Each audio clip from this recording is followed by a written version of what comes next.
चार चार दशक तक हिंदुस्तान के बहुत बड़े हिस्से को, बहुत बड़ी आबादी को दबोच करके रखा था, बंदूक के नोक पर दबोच करके रखा था, संविधान की धज्जियां उड़ा दी थी और देश के सामान्य नागरिकों की रक्षा में 3,500 से ज्यादा हमारी पुलिस के, सुरक्षा बल के जवान शहीद हो गए। युद्ध के अंदर जितने सैनिक मरते हैं उससे ज्यादा हमारे पुलिस जवानों को जान की बाजी लगानी पड़ी ताकि देश के सामान्य मानवी को सुरक्षा मिले। ये नक्सलवाद ने धरती को लहूलुहान कर दिया था। 2014 में आपने जब हमें मौका दिया, उसी दिन हमने संकल्प लिया था कि हम देश को नक्सलवाद से मुक्त करेंगे। और आज मुझे खुशी है कि नक्सली माओवादी हिंसा आखिरी सांस भी शायद रहने की अब तो ताकत नहीं रही है। पूरी तरह उसे खत्म करने की दिशा में जहां पर कभी नक्सलवादियों की गोलियां चलती थी, जहां पर कभी धरती रक्त रंजित रहा करती थी, आज उसी नक्सल क्षेत्रों में, उसी इलाकों में नक्सल मुक्त होने के कारण विकास, विश्वास और प्रयास का तिरंगा लहरा रहा है। मेरे प्यारे देशवासियों, लेकिन इस चुनौती को हमने कम नहीं आंकना है। इस चुनौती से हमें और भी सावधान रहने की जरूरत है।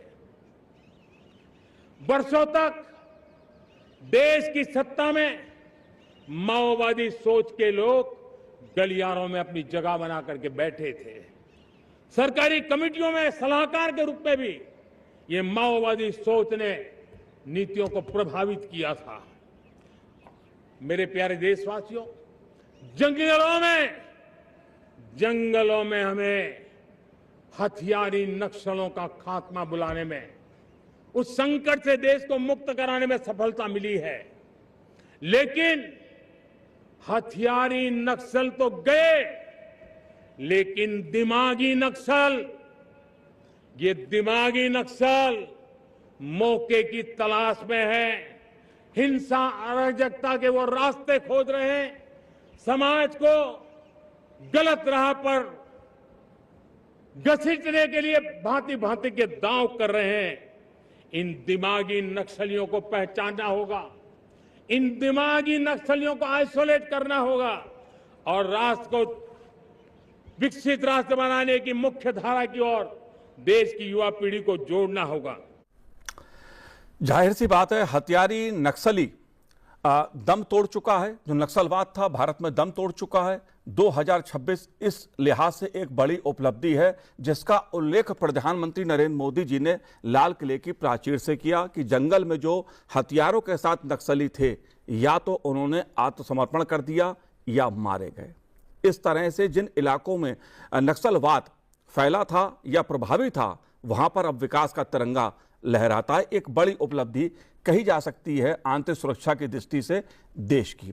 लेकिन एक बड़ा मुद्दा प्रधानमंत्री जी ने लाल किले की प्राचीर से जो उठाया, दिमागी नक्सल का, ये क्या है, ये कौन लोग हैं? अमित सिंह जी, मैं ये आपसे समझना चाहता हूं, क्योंकि इस शब्द को लेकर विपक्ष ने भी कई तरह की बातें कही हैं, कई तरह के सवाल उठाए हैं कि पी चिदम्बरम जैसे नेता गर्व कर रहे हैं दिमागी नक्सली को लेकर।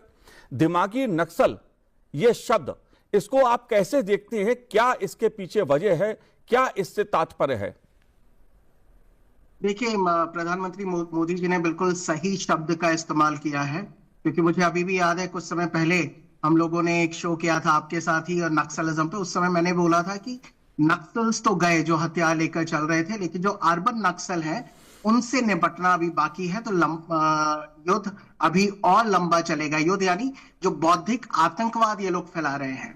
तो दिमागी नक्सल वो है जो भारत की एकता, संप्रभुता और अखंडता के खिलाफ बौद्धिक खुराक देते हैं, युवाओं को, लोगों को वर्गलाते हैं और देश में अराजकता या सिविल वॉर का माहौल बनाकर जो रखना चाहते हैं, उनको लेकर मोदी जी ने इशारा किया कि अभी भी दिमागी नक्सलियों से हमें निपटना होगा। तो ये दिमागी नक्सली आपके और हमारे जैसे दिखने वाले लोग हैं जो सामान्य जनजीवन जीते हैं, वो आपको यूनिवर्सिटी के प्रोफेसरों में मिल जाएंगे, मीडिया में मिलेंगे, या तथाकथित जो मानवाधिकारों को लड़ने वाले लोग मिल जाएंगे, या फिर बोला जाए जो वकील हैं जो एक कवर फायर का देते हैं नक्सलियों को, इन माओवादियों को, उनकी तरफ नरेंद्र मोदी जी का इशारा था कि इन दिमागी नक्सलियों से निपटना बहुत जरूरी है, क्योंकि जो लोग हथियार उठाते थे उन्होंने तो हथियार डाल दिए, सरेंडर कर दिया, और वो मुख्य धारा में समाहित हो रहे हैं।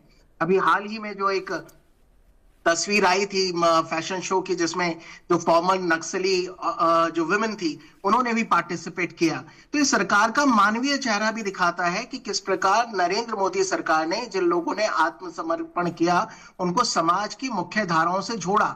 लेकिन कई लोग अभी भी ऐसे हैं जो बौद्धिक खुराक देते हैं, युवाओं को वर्गलाते हैं और उनको हथियार उठाने पर मजबूर करते हैं।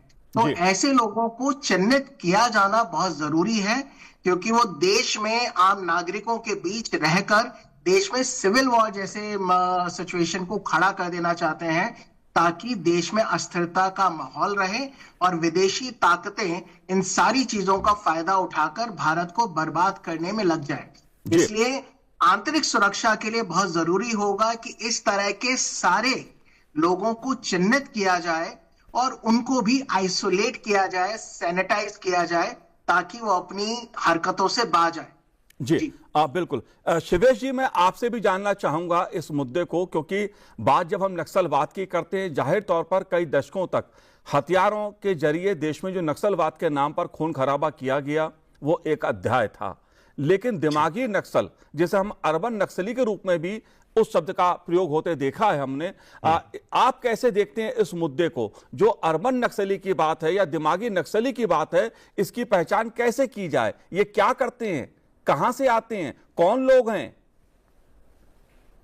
जी देखिए, अर्बन नक्सल का जो विषय है, जिस तरह से 31 मार्च 2026 को भारत ने एक बहुत बड़ी सफलता अर्जित की है और उसमें नक्सलियों का जो हिंसा था, एक तरह से हमने नक्सल मुक्त भारत का जो प्रण लिया था सरकार ने, वो पूर्ण किया। और आज यदि मैं बात करता हूं, जैसा कि प्रधानमंत्री मोदी जी ने कहा दिमागी नक्सल, तो दिमागी नक्सल पर अब इसलिए बहुत अधिक ध्यान आवश्यक है क्योंकि पेड़ को काट देने के बाद जो नक्सलवाद हथियारबंद नक्सली थे उनका तो समूलोच्चाटन हो गया, लेकिन उसके बाद अब अगर हम बौद्धिक रूप से जब तक नक्सलवाद को खत्म नहीं करेंगे तब तक देश तोड़ने वाली जो ये शक्तियां हैं यह फिर से अपने मुखौटे बनाकर हथियारबंद लोगों को खड़ा करते रहेंगे। और इसीलिए दिमागी नक्सलों का सफाई होना बहुत जरूरी है। और जब मैं बात करता हूं नक्सलवाद की, तो ऐसा नहीं, मतलब आज जब मैंने देखा कि पूर्व प्रधानमंत्री पी चिदम्बरम ने कहा कि आई एम प्राउड नक्सल, ये चीज कितनी बड़ी विरोधाभास है। क्योंकि अगर आप देखिए आज के समय में, तो एक समय था 13 अप्रैल 2006 की घटना है, देश के प्रधानमंत्री मनमोहन सिंह ने यह बात कही थी कि नक्सली जो है वह the single biggest internal security challenge ever faced by our country. इतना बड़ा स्टेटमेंट कांग्रेस की तरफ से देश के प्रधानमंत्री मनमोहन सिंह ने बोला।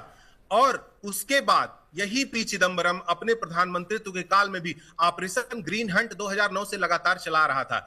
उसके बाद भी आज अगर अपने आप को वह प्राउड दिमागी नक्सली बोलते हैं, तो मुझे लगता है कि यह कहीं ना कहीं कांग्रेस और इन लोगों के द्वारा कहीं ना कहीं देश के संविधान के साथ भी एक धोखा है, जो देश की अखंडता, देश की संप्रभुता पर लगातार चोट मारने वाले नक्सलियों के समर्थन में इस प्रकार की बातें कर रहे हैं।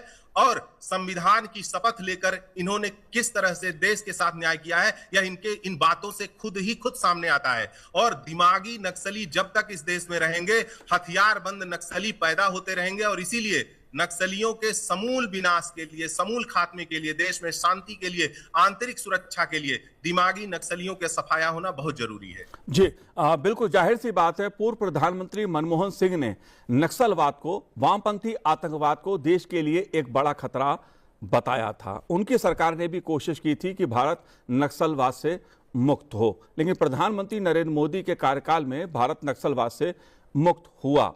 पूर्व गृह मंत्री पी चिदम्बरम ने जिस तरह का सवाल खड़ा किया है और दिमागी नक्सल पर उन्होंने गर्व व्यक्त किया है, जाहिर तौर पर वो कई सवाल खड़े करता है। ये सवाल मैं इसलिए अमित सिंह जी आपसे पूछना चाहता हूं क्योंकि प्रधानमंत्री जी ने एक महत्वपूर्ण बात कही कि माओवादी सोच वाले लोगों ने सालों तक सत्ता के गलियारों में अपनी जगह बना ली थी।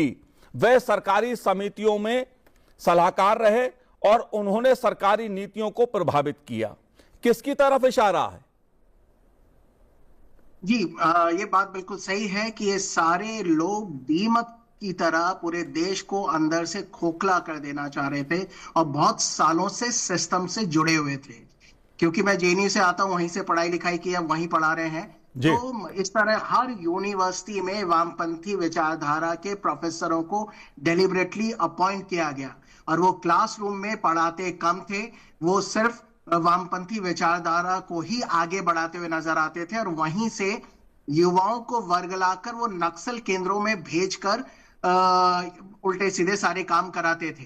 तो रही बात पी चिदम्बरम जी ने जो बोला, वो यानी जोश में ही सही, लेकिन आखिर उन्होंने मान लिया कि वो दिमागी नक्सल हैं, क्योंकि ये उस समय गृह मंत्री हुआ करते थे जब 26/11 का हमला भी कांग्रेस की सरकार में हुआ और उस समय जिस तरह की कॉन्स्पिरेसी रची गई और इस्लामिक आतंकवाद को तो ये लोग परिभाषित कर नहीं पाए, लेकिन ये चाहते थे कि हिंदू आतंकवाद जैसी चीजों को स्थापित कर दिया जाए। तो ये सही में दिमागी नक्सल का ही काम था। जो लोग अफजल गुरु की फांसी को जुडिशियल किलिंग का नाम देते हैं, ये दिमागी नक्सल का काम था। जो Uri surgical strike, Balakot, operation Sindoor पर सवालिया निशान लगाते आए हैं, ये दिमागी नक्सलियों का ही काम है कि देश की एकता अखंडता को लगातार चूर चूर करना, क्वेश्चन लगाना, सेनाओं के मनोबल को तोड़ना और सलवा जुडुम जैसे जो पीपल रेसिस्टेंस हुआ करते थे उसको भी स्टेट स्पॉन्सर्ड टेररिज्म का नाम दे दिया जाना और नक्सलियों को या दंगा फैलाने वाले लोगों को एक कवर फायर देना। अभी हाल ही में हम लोगों ने देखा कि किस प्रकार से सिलेक्टिव पेपर लीक को लेकर चर्चा हुई, संसद का घेराव हुआ, संसद को नहीं चलने दिया इस पूरे सत्र में। तो ये सारे लोग जो सिलेक्टिव हैं, जो अराजकता फैलाना चाहते हैं, जो झारखंड पे उनके मुंह में दही जम जाता है और जंतर मंतर को लेकर ही बोलते हैं, तो ये सारे के सारे दिमागी नक्सल हैं। चाहे वो फिल्म के एक्टर्स हो, एक्ट्रेस हो, जिनका नैरेटिव हमेशा सेलेक्टिव ही रहा है। तो ऐसे लोग बकायदा सोशल मीडिया के माध्यम से भी एक नैरेटिव फैलाते हैं, देश में अराजकता का माहौल फैलाते हैं। ये पहले से ही चिन्हित किए जा चुके हैं। जरूरत यह है इनको आइडेंटिफाई कर समाज खुद से आइसोलेट करे।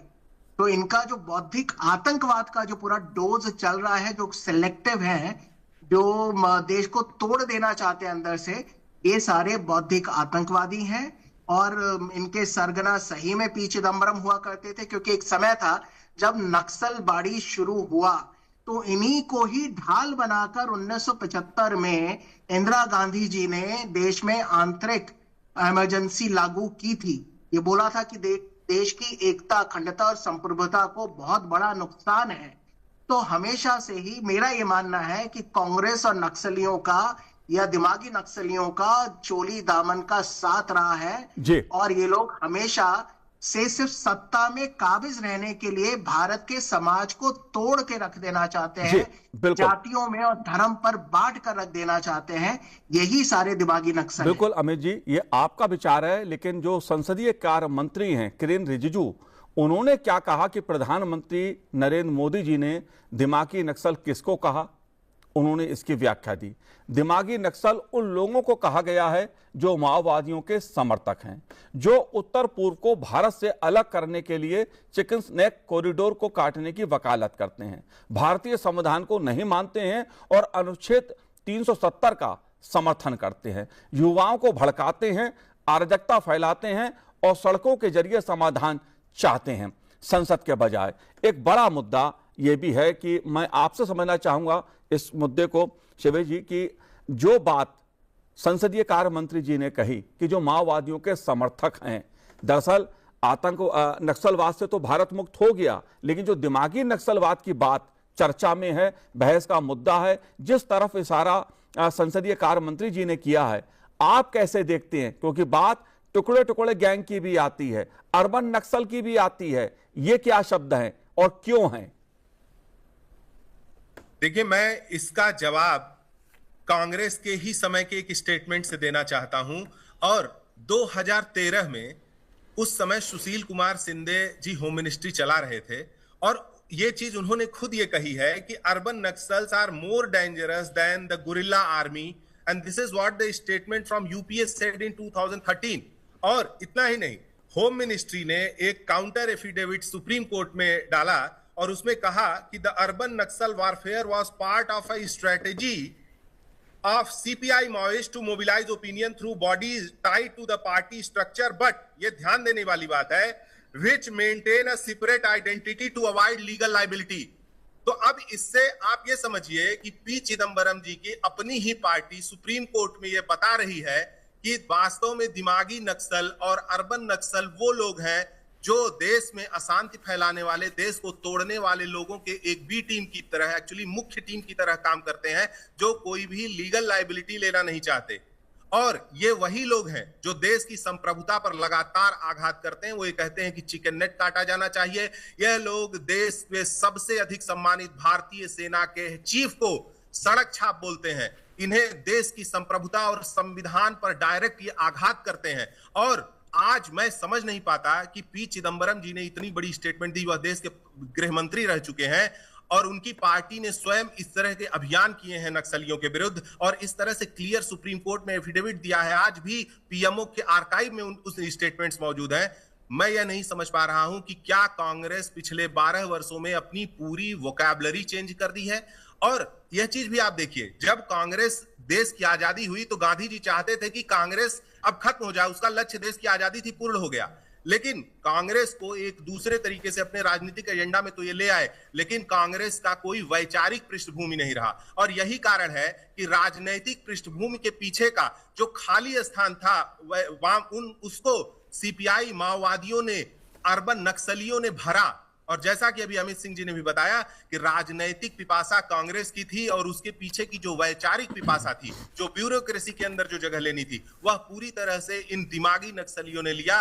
और यही कारण है कि आज जैसे ही दिमागी नक्सली बोला मोदी जी ने, यह सारे लोग बिलबिला कर अपने छेदों से खुद बाहर आ गए और ये कह रहे हैं कि मैं दिमागी नक्सली हूं। तो इनकी विक्षिप्तता, इनकी हताशा इस बात से समझी जा सकती है। जी, जाहिर सी बात है, पूर्व गृह मंत्री पी चिदंबरम जी को दिमागी नक्सली होने पर गर्व हो सकता है, लेकिन पूर्व प्रधानमंत्री स्वर्गीय मनमोहन सिंह जी का मैं बार बार उल्लेख इसलिए कर रहा हूं क्योंकि उन्होंने कहा था कि नक्सलवाद देश के लिए, आंतरिक सुरक्षा के लिए एक बड़ा खतरा है। लेकिन अमित सिंह जी राज्यसभा के सांसद हैं, ब्रजलाल जी उत्तर प्रदेश के पूर्व पुलिस महानिदेशक रहे हैं। उन्होंने कहा है कि प्रोफेसर और लेखकों के मखौटे में दिमागी नक्सली घूम रहे हैं। ये प्रोफेसर और लेखक कैसे पहचाने जाएं? ये तो विश्वविद्यालयों में है, कॉलेजों में है, क्या करा जाए? लेखक के रूप में है, पत्रकार के रूप में है? देखिए, मैंने पहले ही बोला कि ये लेखक के रूप में, पत्रकारों के रूप में है, प्रोफेसरों के रूप में है, सोशल मीडिया एक्टिविस्ट हैं या मानवाधिकारों को लेके चिल्लाते हैं, या वकील भी हैं जो इनके केस लड़ते हैं, हमेशा कवर फायर देते हुए नजर आते हैं। तो हर कोई व्यक्ति जो मैंने अभी चिन्हित किया कि जो भी देश की एकता, सुरक्षा, अखंडता के खिलाफ बोलता हुआ नजर आए और सिलेक्टिव नैरेटिव प्रस्तुत करता हुआ नजर आए, वो दिमागी नक्सल है। और यानी दोबारा से मैं पी चिदंबरम जी पे आना चाहूंगा क्योंकि वर्तमान कांग्रेस का नेतृत्व भी उसी अराजकतावादी विचारधारा को आगे बढ़ाता हुआ नजर आ रहा है। इसलिए 15 दिन संसद नहीं चलने दी गई क्योंकि आज कांग्रेस का जो बौद्धिक सेल चलाने वाले ज्यादातर लोग दिमागी नक्सल हैं। उनमें से 3 से 4 लोग जेएनयू के पूर्व छात्र हैं जो नक्सली रहे हैं और माओवादी विचारधारा से उनका संबंध है। राहुल गांधी जी की, प्रियंका गांधी जी की स्पीच ज्यादातर वही लोग लिखते हैं। यहां तक कि पिछला जो घोषणा पत्र भी कांग्रेस का था वो उन्हीं लोगों ने लिखा था। इसी वजह से arm forces special power act और इन सारे विषयों को हटाने की बात की जाती है। तो ये लोग खुद ही पब्लिकली नक्सल आतंकवाद को डिफेंड करते हुए नजर आएंगे। ये टुकड़े टुकड़े गैंग का समर्थन करेंगे। ये उमर खालिद, शर्जील इमाम जैसे लोग जो है, जो देश में अराजकता फैलाते हैं, उनकी आजादी की बात करते हैं और देश की सांस्कृतिक पहचान, एकता, भारत की अखंडता को हमेशा से मानने से इनकार करते रहे हैं। और यही लोग यहां तक ही नहीं रुके हैं, बल्कि इस्लामिस्ट आतंकवाद को भी कवर फायर यही लोग देते हैं, पाकिस्तान को भी सपोर्ट यही लोग करते हैं। और जो लोग खड़े होकर ये नारा लगा रहे थे कि नेपाल बना देंगे, संसद उखाड़ देंगे, जेन जी के कंधे पे रखकर जो बंदूक चला रहे थे, ये सारे लोग दिमागी नक्सल हैं और ये विदेशों से प्रायोजित जो पैसा है उसके माध्यम से इनके घर चलाए जाते हैं। इन्होंने अपनी लेखनी को बेच दिया है और अपना घर चलाने के लिए ये लोग इस तरह की हरकतें करते हैं। जी अमित जी, जाहिर सी बात है, संसद नहीं चली, संसद में व्यवधान हुआ, उसके अलग अलग कारण भी हैं, अलग अलग मुद्दे भी हैं। कांग्रेस ने कई मुद्दे खड़े करे, सत्ता पक्ष भारतीय जनता पार्टी के नेताओं ने उसका जवाब भी दिया, उसका उत्तर भी दिया। पी चिदंबरम को दिमागी नक्सली होने पर गर्व हो सकता है, लेकिन उसी कांग्रेस में पूर्व प्रधानमंत्री मनमोहन सिंह जैसे नेता भी रहे हैं जिन्होंने नक्सलवाद को आंतरिक सुरक्षा के लिए एक बड़ा खतरा बताया। लेकिन मैं चर्चा को जरा दूसरी तरफ ले जाना चाहता हूं। शिवेश जी, मैं आपसे जानना चाहता हूं, क्योंकि बात फंडिंग की आती है, पैसे की आती है, जिस प्रकार के धरने प्रदर्शन के जरिए एक वातावरण बनाने की कोशिश की जा रही है, मैं ये मानता हूं कि शांतिपूर्वक धरने प्रदर्शन या लोकतांत्रिक ढंग से विरोध प्रदर्शन करने का अधिकार हमारा संविधान देता है, लेकिन देश को आंदोलन के जरिए बंधक बना लेना, विकास में बाधा खड़ी करना, यह कौन सी सोच है? इसके पीछे कौन सी सोच आप देखते हैं? देखिए, ये जितना भी आज के समय में चल रहा है, प्रायोजित एक नेटवर्क है। इस नेटवर्क में अपनी डिप्लोमेसी साधने के लिए बाहरी शक्तियां, धर्मांतरण गैंग, जिहादी गैंग और अर्बन नक्सल्स का एक गठजोड़ हो गया है। उस गठजोड़ में अगर आप देखिए, किसी को पैसा चाहिए, किसी को उसमें राजनीतिक एजेंडा साधना है, तो ओवरऑल यह सभी देश विरोधियों का एक ग्रुप, एक ऐसा कॉकटेल बन गया है जिसका एक आप पैटर्न देखिए। भारत के अंदर विश्व स्तर का कोई भी बड़ा नेता अगर आता है, उसके तुरंत पहले ही देश के अंदर कई जगहों पर कुछ इस तरह के डिस्टर्बेंस क्रिएट किए जाने की एक पूरी प्रायोजित व्यवस्था हो जाती है। 15 अगस्त 26 जनवरी के पहले की व्यवस्था हो जाती है। जब भी पार्लियामेंट चलना होगा, उसके तुरंत पहले एक प्रायोजित तरीके से दिल्ली में सभी जो है नक्सली, सभी देश विरोधी गैंग इस तरह का कुछ ऐसा प्रायोजित करेंगे जिससे देश का ध्यान संसद, देश के विकास, सार्थक मुद्दों से हट करके देश विरोधी गतिविधियों में चला जाए। और मैं ये मानता हूं कि देखिए, अर्बन नक्सल कोई ऐसा भाजपा का कोई राजनीतिक एजेंडा या गढ़ा हुआ शब्द नहीं है। ऑनरेबल सुप्रीम कोर्ट बंबई के अर्बन नक्सल का हनी बाबू केस पे उन्होंने अर्बन नक्सल शब्द को प्रॉपर तरीके से कोट किया और उन्होंने कहा कि वास्तव में जो ये हुआ है इंक्वायरी, उसमें जो डॉक्यूमेंट्स मिले हैं, उसमें कहीं ना कहीं ये अर्बन नक्सल का एक पूरा व्यवस्थित नेटवर्क होता है। तो कहीं ना कहीं हम ये मान सकते हैं कि जितने देश विरोधी लोग हैं, उनका नेतृत्व आज के समय में ये दिमागी नक्सल कर रहे हैं, अर्बन नक्सल कर रहे हैं। और जो मैंने कहा, जिसको सिंधे जी ने कहा था सुप्रीम कोर्ट में कि यह कोई लीगल लायबिलिटी में ना फंसे, इसीलिए यह वैचारिक रूप से खाद पानी देते रहते हैं। और जो सामने जो लोग दिखाई देते हैं वह अनऑर्गेनाइज्ड या बेचारे ग्रामीण होते हैं। और जिसको देखिए, 2026 में जब 31 मार्च को माओवादी हिंसा का खात्मा भारत देश ने कहा कि अब हम नक्सल मुक्त भारत बन गए हैं, उसके पीछे विगत 12 वर्षों का अहर्निश श्रम सरकार का लगा। एक बहुत बड़ी योजना उसके पीछे लगी, बहुत बड़ा श्रम लगा, जिसमें देश के अंदर सबसे पहले पूरे नक्सल बेल्ट में यह विमर्श बदला कि यह लड़ाई जो है वह देश के सरकार वर्सेस नक्सल नहीं है, बल्कि भारत के नागरिक वर्सेस नक्सलियों का है। और जो मोदी सरकार ने सबसे बड़ा विमर्श गढ़ा और जो जमीन पर उतारा, वो यह उतारा, एक एक घरों में नक्सलवादी नक्सली बेल्ट में एक एक घरों में जब चूल्हे पहुंचे तो वहां की महिलाओं को भी लगा कि वास्तव में सरकार तो हमारी सहयोगी है और ये जो प्रोपेगेंडा आ रहा है ये हमारा विरोधी है। तो कहने का मतलब, अब हम 31 मार्च के बाद अगर ये चाहते हैं कि यह सस्टेन रहे, नक्सल मुक्त भारत बना रहे, इसके लिए दिमागी नक्सलियों का भी समूलोच्चाटन आवश्यक है। और यह देश विरोधी, मैं अगर एक वाक्य में कहना चाहूं, देश की अखंडता, भारत माता की संप्रभुता पर आघात करने वाला कोई भी, वह हर व्यक्ति दिमागी नक्सली और हर तरह से देश के अहित चाहने वाले सभी लोगों से उसके तार जुड़े हुए हैं। यह पैसे के लोभी हैं, ये राजनीतिक सत्ता के लोभी हैं, और यह कहीं ना कहीं कांग्रेस के बी टीम बनकर जो देश की आजादी के बाद से देश को टीमकों की तरह चाटा है, वह अब फिर से लालायित है सत्ता में आने के लिए। जी, जाहिर सी बात है, नक्सलवादी जो सोच है उसकी कीमत देश ने कई दशकों तक चुकाई है, जिसका उल्लेख प्रधानमंत्री नरेंद्र मोदी जी ने अपने संबोधन में किया। नक्सलवाद से संघर्ष में 3,500 से ज्यादा पुलिसकर्मी और सुरक्षा बलों के जवान शहीद हुए, जो युद्धों में मारे जाने वाले सैनिकों की संख्या से काफी अधिक हैं। इसलिए दिमागी नक्सल से सावधान रहने की जरूरत है, युवाओं को सावधान रहने की जरूरत है, क्योंकि मुद्दा विकसित भारत का है और विकसित भारत के लिए जरूरी है कि शांति के साथ देश विकास के रास्ते पर आगे बढ़े। शिवेश जी, अमित जी, आपने संसद टीवी से बात की, बहुत बहुत शुक्रिया, बहुत बहुत धन्यवाद हमसे बात करने के लिए।